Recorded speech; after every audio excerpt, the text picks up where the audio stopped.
My name is John Lobell. I teach architecture at Pratt Institute in Brooklyn, New York. I blog at johnlobell.com, review movies from a mythological point of view at cinemadiscourse.com, and you can reach me at johnlobell@mac.com. This is a sketch for a discussion of art today or recently and looking at how it's derived from the work of Marcel Duchamp. So from Duchamp to today, some art in our time, and yes, you can get angry at some of this if you want to. And speaking of getting angry, I'll begin with the Sensation Show, 1997-99. It was an exhibit of the collection of Charles Saatchi. It showed in England and then came to the United States. In New York, it was at the Brooklyn Museum.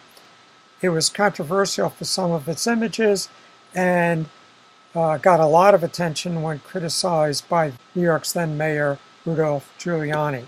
On the upper left is the catalog. To the right, A Sheep by Damien Hirst, typical of the time. But then, lower left, Holy Virgin Mary by Chris Ofili. And that got some people upset. There's stuff going on in that painting I won't even get into. And lower right, Myra by Marcus Harvey, portrait of a rather vicious serial killer of children. And it was controversial that there was a portrait of her in the show.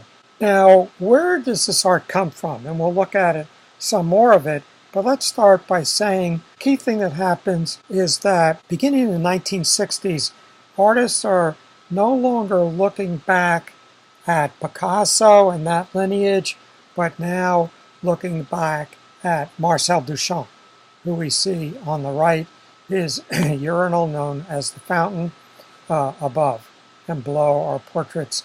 Left is Picasso, right is Marcel Duchamp. So Duchamp lived from 1887 to 1968, and he began his career in the current traditions of post-impressionism. Then in 1912 did Nude Descending a Staircase No. 2, which garnered him quite a bit of attention, including when it was shown in a show at the Armory in New York. And a New York Times critic said it looked like an explosion in a shingle factory. 1917, Duchamp was on the board of New York Gallery of Independent Artists, and the gallery announced that they were going to have a show which would accept all submitted art. So this was a time when the galleries in Paris were turning down radical new art, so New York was going to show it was out in front of that. And Duchamp left the meeting, went to a plumbing supply on Lower Fifth Avenue, bought a urinal for a men's room, and anonymously submitted it to the show. Gallery didn't know what to do, couldn't show it, but then it had to because of its announcement, so they put it behind a curtain. Bad move for the gallery when it has since become one of the most important works of modern art. And to compound their problems, they then lost it. Got thrown out with the trash. Duchamp went on to do a whole series of what he called found objects. Here's the snow shovel that's in Museum of Modern Art. And then retired from art, withdrew from art, played chess, met with young artists in his studio in New York. But for years, from 46 to 66, was working on a piece, Étant Donné, which is now installed in the Philadelphia Museum. You come into a tiny little room, and here's a door. You put your eyes up against two holes in the door, and you're looking at a scene of a nude mannequin holding a lamp in a diorama. What is that about? Anyway, so while Picasso on the upper right and Matisse on the upper left were battling to define the 20th century, just 10 years later, below, Marcel Duchamp was defining the 21st century. A bit early. Some of the figures coming out of this, Andy Warhol, We know him for his soup cans, and celebrity figures is Marilyn Monroe prints.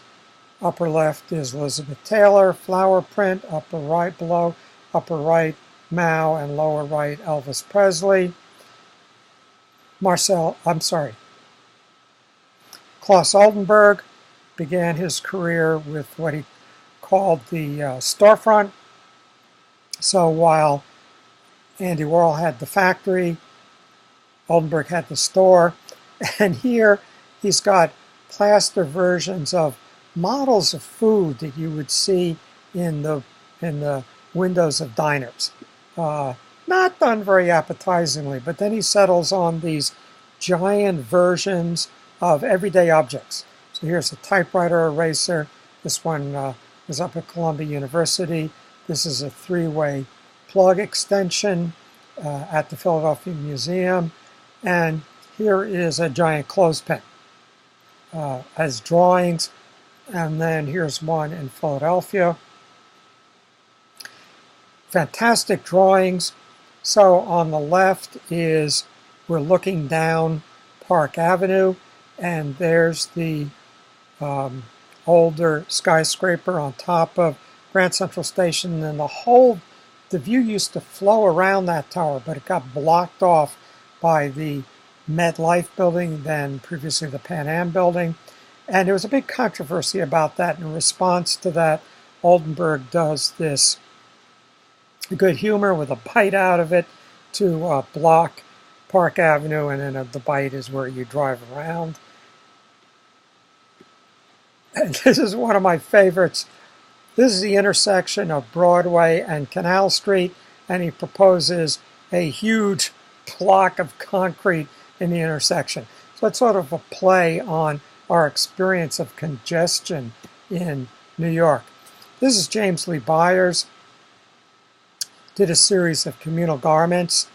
On the upper right is the pink silk airplane he did at the Architectural League, and you would come in, get into head holes in the garment with him, and talk about things. Lower right is a mile-long dress along Fifth Avenue, extending from in front of the Metropolitan Museum down to Grand Army Plaza. This is the work of Rachel Whiteread, and she would take an old house, totally fill it with plaster, and then remove the house. So you have this casting remaining. Here's Robert Mapplethorpe, continually controversial for his photography. This is some of the quite beautiful works, but there are some homosexually explicit works that continually generated trouble, and there would be some congressperson criticizing the fact that federal money was supporting the exhibit that it was in. Here is Kara Walker exploring race, identity, gender, sex in a series of black cutouts that look at various issues, and a lot of them addressing slavery. This is Judy Chicago, a giant piece of hers now in the Brooklyn Museum called The Dinner Party. And there's a series of place settings with a dish, kind of female genital-ish, for each of a series of prominent famous women. This is Cindy Sherman, one of my favorites. She does, well, this is a series that she did. She's on to other things, but she did stills from movies that are totally made up, and she's always the model. So here's a series of them, and you can imagine what the movie might have been like, the imagined movie. This is Jeff Koons, and doing a series of quite prominent pieces, very kitsch, very out of popular culture. So, for example, upper right is a photograph which he'll then imitate as a sculpture. Got sued for this one. Here's a inflated bunny rabbit in silverized mylar. and then more recently a series of balloon dogs done in stainless steel. This is Damon Hirst, famous for his shark and formaldehyde. And here's a piece by Damon Hirst, Beyond Belief, 2007, platinum with 8,601 diamonds, weighing a total of over 1,000 carats. The diamonds are worth 30 million, and the asking price for the piece was 100 million. It didn't sell outright. There was some manipulations about it selling. So now let's give that some thought. 2011, Newsweek has an article, Why is Art So Damn Expensive? Despite the flatlined economy, the art market is roaring. Let's go back to the Duchamp and think what this urinal is about here. So an artist has an intention. They want to convey an insight about their time or the human condition. They create something, usually requiring craft and an aesthetic sense, but as we're beginning to learn, not always requiring an aesthetic sense or craft.